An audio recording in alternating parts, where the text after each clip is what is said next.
안녕하세요. 우정아입니다. 지금까지는 서구의 미술 중에서도 특히 회화의 변화와 혁신을 중심으로 소개해드렸지요. 오늘은 처음으로 조각 작품을 보여드리려고 합니다. 19세기 이후로 회화의 혁신이 가능했던 이유 중 하나는 미술 시장 덕분이기도 합니다. 화가들이 오로지 국가나 교회의 주문에만 의존해 작품을 제작하던 과거와는 달리 미술 시장에서 작품을 구매하는 개인 수집가들이 등장하자 미술의 판도가 현격히 변했던 것이지요. 개인 수집가들은 다양한 취향을 갖고 있었을 뿐 아니라 취향의 다양성만큼이나 구매력 또한 천차만별이었습니다. 회화는 그 매체의 특성상 실험적인 시도들이 가능하고 왕이나 귀족이 아닌 일반 소비자들의 경제력에도 부합할 수 있는 융통성이 있었습니다.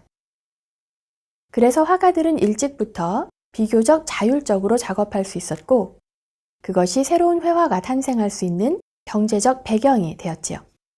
하지만 조각의 경우는 사정이 달랐습니다.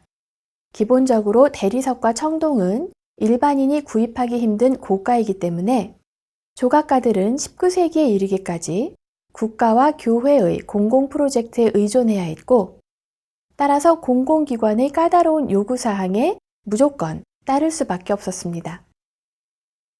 엄격한 공공성의 요구와 경직된 가격 구조 때문에 조각은 혁신적으로 발전하기 어려웠는데요. 이 모든 문제를 대단히 우아하게 극복했던 조각가가 바로 프랑스의 장 안투안 우동입니다.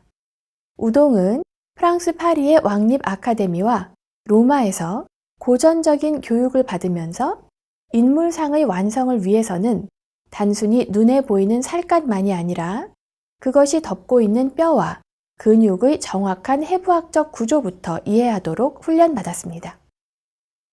초상 조각가로서 그는 실제 살아있는 모델을 앞에 두고 마치 해부를 하듯 몸의 구석구석을 세밀하게 측정하고 가능하다면 언제나 손발은 물론이고 얼굴까지 주물을 떴지요.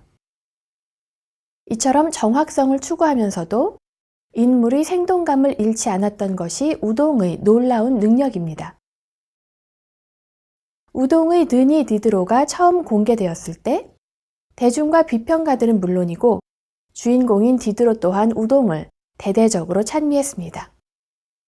우동은 자연스럽게 고개를 돌리고 누군가에게 이야기를 하는 것 같으면서도 한마디 한마디의 심사숙고가 담겨있는 철학자의 진지한 표정을 만들어냈지요. 그는 내적인 감정을 전달하면서 최대한 자연스러운 인간 디드로를 보여주었습니다. 우동은 이후로도 볼테르, 벤자민 프랭클린 같은 유명인의 초상 조각을 많이 남겼는데요. 가장 잘 알려진 것은 바로 미국 버지니아 의회 건물에 있는 조지 워싱턴입니다. 버지니아 의회는 조지 워싱턴의 대리석 입상을 주문하기로 결정하고 미국에까지 이름을 떨치고 있던 우동을 조각가로 선정했습니다.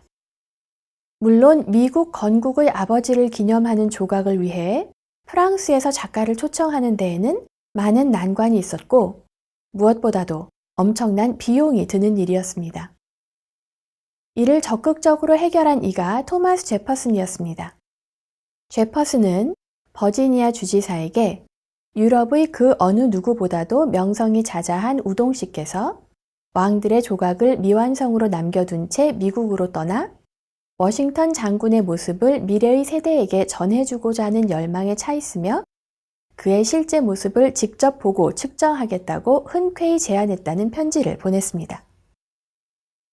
당사자인 조지 워싱턴조차도 제퍼슨을 통해 자신이 어떻게 그려질지는 온전히 조각가에게 맡기겠다는 대단히 겸손한 의사를 전달했지요. 우동은 워싱턴의 집에서 2주 동안 머물면서 그의 어깨에, 손, 가슴에 주물을 떴습니다. 당시의 워싱턴은 대통령이 되기 전이었고 다만 퇴역한 장군으로 시골 자택에 돌아가 범인의 삶을 영위하는 공식적으로는 농부일 뿐이었습니다. 우동의 조각에서 워싱턴은 여전히 군복을 입고 있지만 그의 칼은 초대 미 연방의 13개 주를 상징하는 13개의 막대 묶음 위에 평화롭게 매달려 있고 오른손으로는 지팡이를 짚고 있으며 그의 발 뒤에는 쟁기가 놓여 있습니다. 조각은 워싱턴의 정확한 실제 키 높이입니다. 조각은 압도적이지도 않고 장식적이지도 않은 크기지요. 신처럼 권좌에 앉지도 군주처럼 위압적인 말 위에서 포효하지도 않은 채 편안하게 서 있는 미국의 영웅은 당시의 많은 비평가들로부터도 민주주의를 지향하는 미국의 국가적 이상을 가장 적절히 표현했다는 찬사를 들었습니다. 우동은 승리에 도취된 장군이 아니라 잠시 나라를 위해 싸우다가 의연하게 권력을 놓고 다시 평화로운 농장으로 돌아와 일상의 삶을 사는 시민이자 농부였던 워싱턴을 자연스러우면서도 고전적인 우아함을 버리지 않고 만들어낸 것입니다. 이 지도자의 상에 활용점정을 찍은 건 떨어져 나간 오른쪽 외투 깃의 단추입니다. 한 미술사학자는 이를 두고 위인도 어느 정도는 느슨할 수 있고 의전에 집착하지 않는다는 것을 보여주는 복장의 민주주의를 적절히 표현했다고 보았습니다. 이미지 메이커로서의 조각가 우동, 그리고 정치인 워싱턴의 치밀함을 엿볼 수 있는 부분입니다.